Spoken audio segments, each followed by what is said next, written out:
20 de julio de 1945. Aquella semana el mundo entró en la era atómica cuando Estados Unidos hizo estallar una bomba atómica. La historia moderna nos enseña que la era atómica comenzó en el siglo XX. Sin embargo, las piedras que rodean los Álamos parecen narrar otra versión, mucho más antigua y extraña. A la sombra del laboratorio más secreto de América existe una galería de arte rupestre que durante décadas ha dejado perplejos a los investigadores.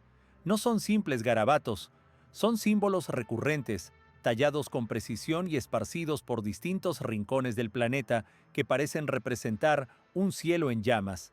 ¿Vieron los pueblos ancestrales una supernova, una tormenta solar o algún acontecimiento espacial aún más inestable?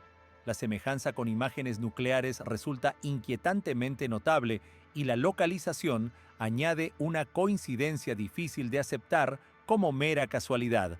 Los Álamos no es solo una población, es una trinchera de geología y secretos. Se asienta sobre la meseta de Pajarito, a unas 35 millas al noroeste de Santa Fe, y el lugar tiene una sensación casi de otro mundo, incluso antes de conocer su historia. El paisaje fue forjado por la violencia. Hace más de 1 millón de años, la caldera del valle entró en erupción con una fuerza que hace que las armas nucleares modernas parezcan petardos. La erupción arrojó ceniza y roca fundida que se consolidaron en gruesas capas de toba volcánica, el material blando y resistente que define el entorno. Hoy el relieve es un mosaico de contrastes, cañones profundos y sombríos, mesas altas y resecas bañadas por el sol. En esa soledad dramática, el gobierno de Estados Unidos decidió ocultar el proyecto Manhattan. Buscaron un lugar que no existiera en términos prácticos, un emplazamiento donde Robert Oppenheimer y su equipo pudieran intentar desencadenar la energía del Sol. Pero hay una ironía notable. Cuando los científicos llegaron en la década de 1940, no se instalaron en un desierto vacío, construyeron su ciudad secreta encima de las ruinas de otra civilización.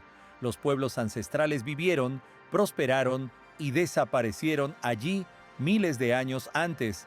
Dejaron viviendas en los acantilados horadadas en la roca volcánica, fragmentos de cerámica y lo que más importa para esta historia, mensajes grabados en la piedra. Durante décadas, físicos y arqueólogos convivieron en el área, pero en mundos distintos.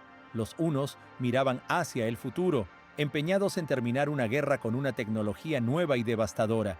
Los otros miraban hacia el pasado, intentando recomponer la vida de una cultura perdida. En tiempos recientes, esas dos perspectivas han comenzado a chocar.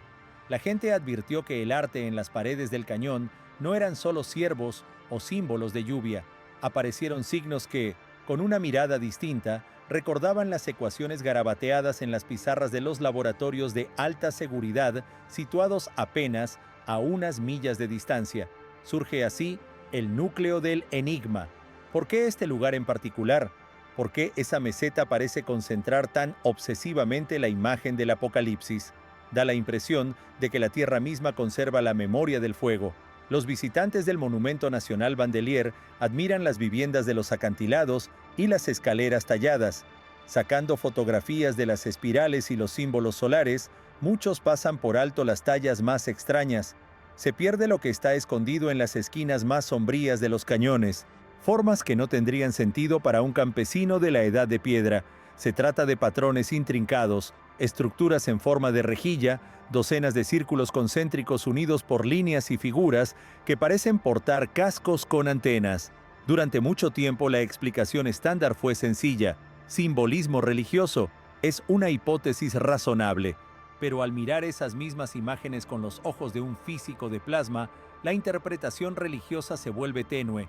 ¿Y si no estaban dibujando dioses? ¿Y si estaban dibujando física?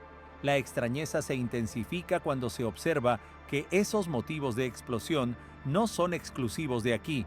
Aparecen en desiertos de todo el mundo, aunque su concentración en la sombra de la bomba atómica añade una capa de ironía difícil de ignorar. Surge la pregunta de si Oppenheimer escogió el lugar únicamente por su aislamiento o si existía un tirón subconsciente hacia un sitio que ya había presenciado el cielo en llamas. El choque real llega cuando se compara lo tallado con experimentos de alta energía que pocas personas conocen. Tomemos como ejemplo la figura popularmente conocida como el hombre en cuclillas. Es uno de los petroglifos más comunes alrededor de Los Álamos y, curiosamente, también en muchas otras partes del planeta. A primera vista parece una figura humana estilizada, los brazos levantados en forma de U y las piernas dobladas en arco invertido, con 2 puntos a ambos lados del torso. Para un antropólogo, esa figura puede evocar un lagarto o un chamán danzante. Para un físico de plasma, sin embargo, no se asemeja a una persona, sino a una inestabilidad conocida como sapinch. Explicar la idea sin jerga técnica es posible. Un sapinch ocurre cuando una corriente eléctrica inmensa atraviesa una nube de gas ionizado o plasma. Las fuerzas magnéticas comprimen ese plasma en una columna estrecha que no permanece estable. La columna se dobla, se retuerce y adopta formas que, sorprendentemente, coinciden con la silueta del hombre en cuclillas. Los brazos levantados y las piernas arqueadas se corresponden con la estructura torcida del plasma.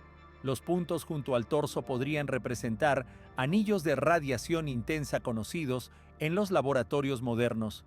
La teoría resultante es asombrosa y difícil de aceptar de entrada. Sugiere que hace miles de años la Tierra fue golpeada por un evento meteorológico espacial masivo, quizá una supererupción solar o una eyección de masa coronal con una intensidad que eclipsa todo lo conocido en la historia registrada. Esa energía habría comprimido la magnetosfera y empujado las auroras desde los polos hasta el ecuador. No serían los cortinajes verdes y suaves que hoy asociamos con las auroras, serían columnas violentas de plasma gritando en el cielo, brillando con la intensidad de 1000 soles. Imaginar el panorama es escalofriante. Estando en ese cañón hace 5000 años mirarías hacia arriba y el cielo no sería azul. Sería un embudo desgarrado y retorcido de fuego violeta y rojo. Formaría círculos y espirales, y el hombre en cuclillas podría erguirse por millas en la atmósfera. A ojos humanos, habría parecido el fin del mundo, la lenta explosión de una nube nuclear congelada en el firmamento. Un artista con un cincel solo habría podido hacer una cosa: tallarlo en la roca para advertir a las generaciones futuras. Bajo esta lectura, los petroglifos dejan de ser arte abstracto y se convierten en un registro científico primitivo. Las espirales podrían ser corrientes de Birkeland, trenzas de energía magnética, los círculos concéntricos, la vista de un tubo de descarga de plasma visto de frente, los estallidos estrellados, inestabilidades de plasma explotando. Aquí aparece el vínculo con lo nuclear. Una detonación atómica es en esencia una liberación enorme de energía que crea plasma, ionización y ondas de choque. Así que cuando alguien observa esas tallas y dice, parece una bomba, no está completamente equivocado. Está viendo representaciones de fenómenos de alta energía. La diferencia radica en la fuente. Una provino de una bomba en un laboratorio cercano. La otra habría provenido del Sol o de la galaxia. Los detalles junto a los álamos son extremadamente específicos. Algunas tallas muestran al hombre en cuclillas transformándose en otras formas. En los laboratorios, al aumentar la energía en un zapinch, la figura evoluciona en una secuencia predecible. Las piedras parecen seguir esa misma progresión, como si fueran una animación fotograma a fotograma de un desastre plasmático. Las implicaciones resultan sobrecogedoras. Si los antiguos presenciaron esto, entonces nuestro sistema solar es mucho más volátil de lo que suponemos. Creemos que el Sol es una enana amarilla estable, pero esas rocas insinúan que, en tiempos relativamente recientes dentro de la historia humana, lanzó una furia que casi nos aniquila. Los habitantes de la meseta de Pajarito habrían buscado refugio en las cuevas, viendo el cielo arder y grabando su terror en piedra. Tener una hipótesis, sin embargo, no convierte en verdad absoluta la interpretación. La reacción de los expertos mostró un choque de mundos, ciencia y piedra frente a frente. Los arqueólogos formados de manera tradicional sostienen que esas imágenes obedecen a simbología religiosa.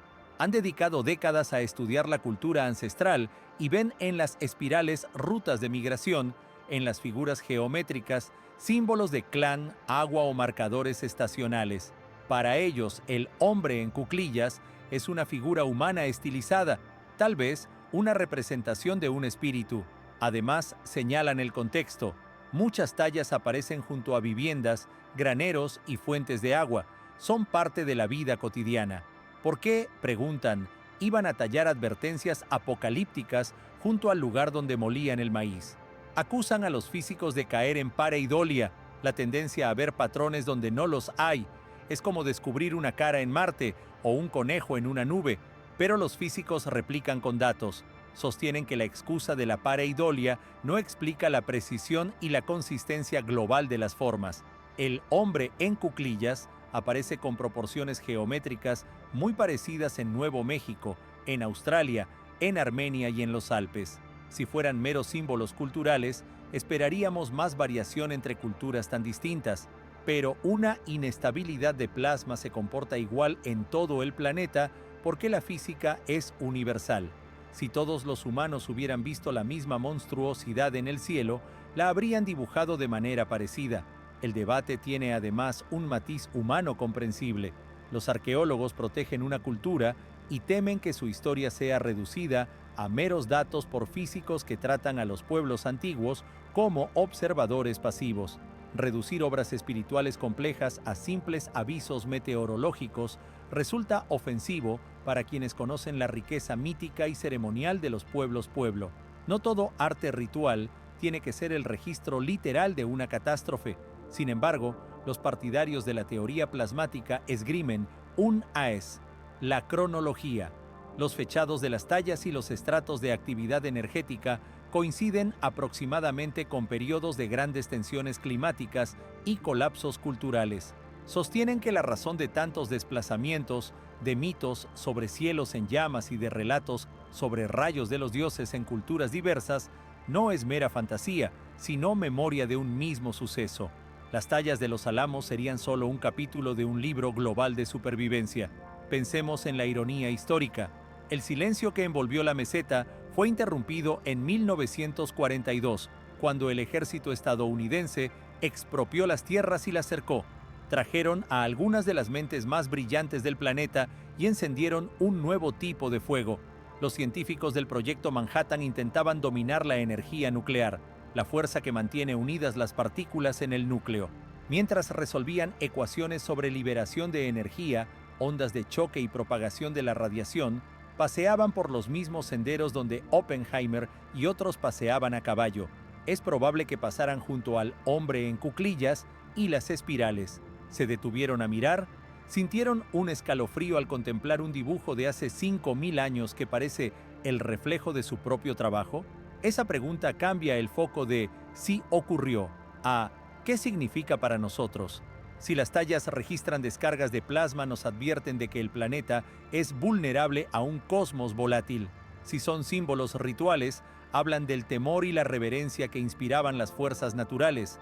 En ambos casos, actúan como puente entre dos eras de amenaza existencial: la antigua, cósmica e incontrolable; la moderna, artificial y fabricada por el hombre.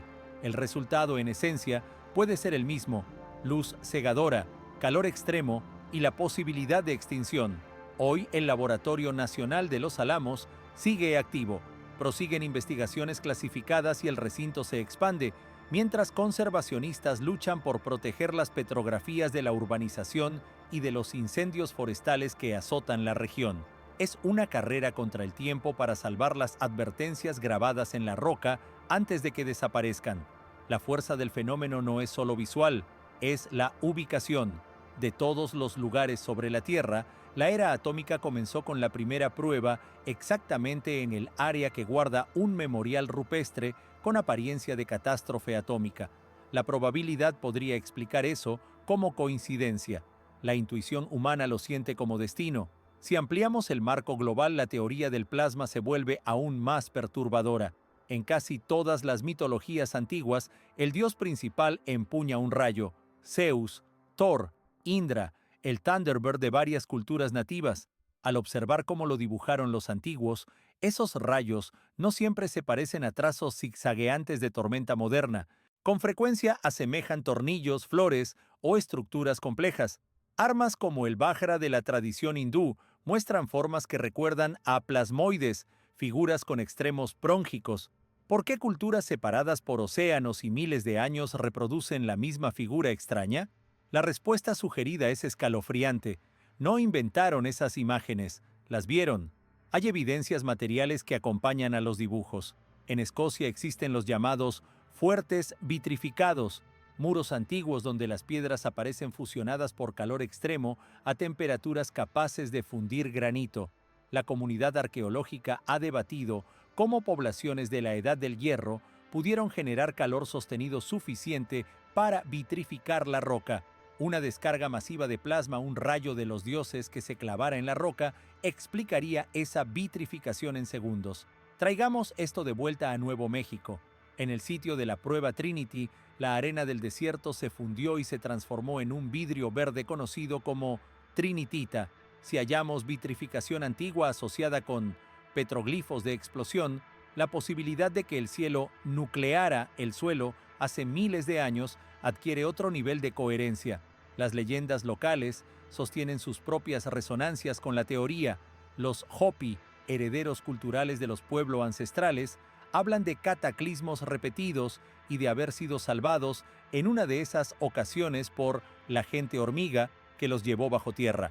La figura del hombre en cuclillas con cabeza bulbosa y miembros doblados puede sugerir una forma insectiforme. ¿Podrían las gentes hormiga ser metáforas de los refugios subterráneos donde sobrevivieron al calor y a la radiación? Las viviendas en los acantilados de Bandelier y Mesa Verde funcionan como nidos humanos. Podrían no haber sido solo domésticas, sino antípodas de supervivencia. Existe también una dimensión psicológica que merece atención. Carl Jung propuso la idea del inconsciente colectivo, un reservorio de imágenes arquetípicas compartidas por la humanidad. Si un evento plasmático global tuviera lugar, habría sido el mayor trauma colectivo de la historia. Un cielo convertido en monstruo no se olvida con facilidad. Algunas investigaciones sugieren que el trauma puede dejar huellas epigenéticas que influyen en generaciones posteriores. Quizá llevemos en la sangre una predisposición a recordar la noche que ardió el cielo. Tal memoria podría explicar nuestra fascinación contemporánea por escenarios apocalípticos y por películas sobre asteroides o invasiones. Podría también ayudar a comprender por qué los científicos de Los Álamos sintieron un impulso casi compulsivo por fabricar una herramienta capaz de reproducir esa energía devastadora. Las tallas pueden representar no solo lo visible sino lo sentido. Fenómenos visuales internos llamados entópticos o intuópticos surgen cuando la corteza visual está perturbada y producen zigzags, puntos y remolinos que aparecen durante migrañas o estados alterados. Un campo electromagnético extremo podría haber interferido con las ondas cerebrales y provocado visiones colectivas. Así, los artistas no dibujaron únicamente lo que vieron en el cielo, sino lo que se les impuso en la percepción, la estática neural de cerebros expuestos a una tormenta geomagnética.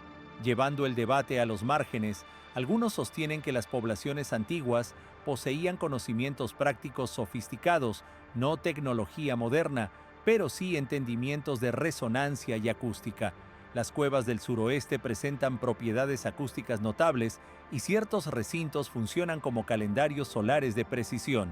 Si supieron observar ciclos solares con detalle, quizás también supieron leer señales de la furia del sol y calcular cuándo sería seguro quedarse y cuándo evacuar. Quizá el abandono de la meseta de Pajarito a finales del siglo XVI no fue solo por sequías, sino la culminación de observaciones acumuladas que anunciaban peligro. Empaquetaron lo imprescindible y marcharon, dejando tallas que actuaban como no pasar para los desprevenidos. Finalmente, la ironía persiste. Nosotros llegamos después. Excavamos, construimos laboratorios y detuvimos bombas en la misma tierra donde alguien dejó avisos escritos en piedra. Somos los nuevos inquilinos de una casa habitada por advertencias. ¿Escucharemos? ¿Retomaremos la lección que aquellos labradores de roca intentaron legarnos? La pregunta queda abierta. ¿Presenciaron los antiguos un evento plasmático de alcance global o estamos proyectando nuestros miedos modernos sobre un arte ancestral? Lo que es seguro es que las rocas siguen allí, resistiendo al tiempo, y que su mensaje, sea científico, ritual o ambas cosas, merece ser preservado antes de que el fuego moderno o el olvido lo borren para siempre.